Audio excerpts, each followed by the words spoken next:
का भूमिका कैसा था, क्योंकि तृणमूल यहाँ पर बता रहा है कि तृणमूल देखिए, यहाँ की जनता ने और हमारे जो बार एसोसिएशन के लोग हैं, हमारा जो लीगल वेटरनरी से जुड़े हुए लोग हैं, उन्होंने एक लंबा आंदोलन किया और उसके बाद यूनियन गवर्नमेंट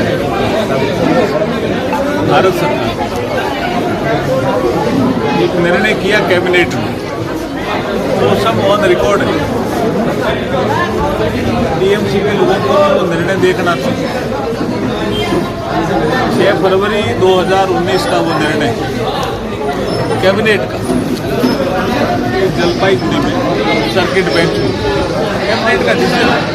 उसके बाद 8 फरवरी 2019 को या फाउंडेशन स्टोन लेवा, जिसको हम भूमि पूजन का कार्यक्रम कहते हैं, वो भी प्रधानमंत्री श्री नरेंद्र मोदी जी ने किया।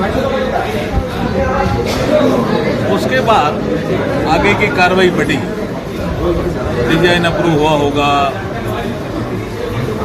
बजट का लोकेशन हुआ होगा, तो इम्प्लीमेंटिंग एजेंसी तो जहाँ भी राज्य सरकार होती है वो राज्य सरकार ही होती है। ये तो हमारा एक सिस्टम है संविधान के तहत। केंद्र और राज्य के बीच में संघीय व्यवस्था बना रखी है हमारे संविधान निर्माताओं ने। इसलिए निर्णय करना, डिसीजन लेना और जनता को राहत दिलाने की दिशा में निर्णय लेना, वो नरेंद्र मोदी जी ने किया। तृणमूल बहुत सारा फ्लेक्स लगा रहा है, बता रहा है, माइकिंग कर रहा है। देखिए, ये तो कई ऐसी योजनाएं हैं जिसमें हम पैसा भी देते हैं, फिर भी वो कहते हैं ये तो ममता जी का बजट है। उसका क्या करें, वो तो जनता अभी सबक सिखाएगी इन सब चीज़ों के लिए। चुनाव जो आएगा तो उसमें सबक सिखाएगी। और एक प्रश्न सर, जलपाईगुड़ी में चल रहा था, वहाँ पर सीएम जाके फाइल ले लिया छिनताई करके, क्या बताएंगे? देखिए, ये मामला ऑनरेबल सुप्रीम कोर्ट में पेंडिंग है, सुनवाई हो रही है। सुप्रीम कोर्ट में भी आपने देखा होगा ना, सुप्रीम कोर्ट की भी टिप्पणी आई है। लॉ एंड ऑर्डर तो मेंटेन करना ही पड़ेगा ना। सुप्रीम कोर्ट ने कहा क्या कहा बताओ?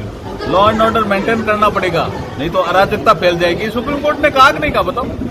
तो लॉ एंड ऑर्डर मेंटेन करना राज्य सरकारों का काम है, केंद्र सरकार भी उसमें भूमिका निभाती है। बोल रहे थे सर, और एक बात, सर्किट बेंच को लेकर यहाँ का जो पब्लिक है, आम पब्लिक है, उनका डिमांड है ये परमानेंट बेंच चाहिए। देखिए, अभी जो मीटिंग अभी यहाँ हुई, हमारे भारतीय जनता पार्टी के कार्यालय में भी मीटिंग हुई। ये लीगल सेल के जितने भी एडवोकेट हैं, उन्होंने भी मुझे एक ज्ञापन दिया, जिसमें उन्होंने सर्किट बेंच से इस बेंच को परमानेंट बेंच करने का एक डिमांड रखी है।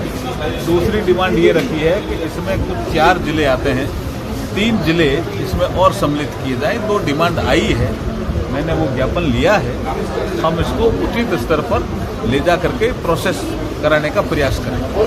मुर्शिदाबाद में बेलडांगा में पिछले दिन बहुत बड़ा एक लॉ एंड ऑर्डर प्रॉब्लम हुआ है।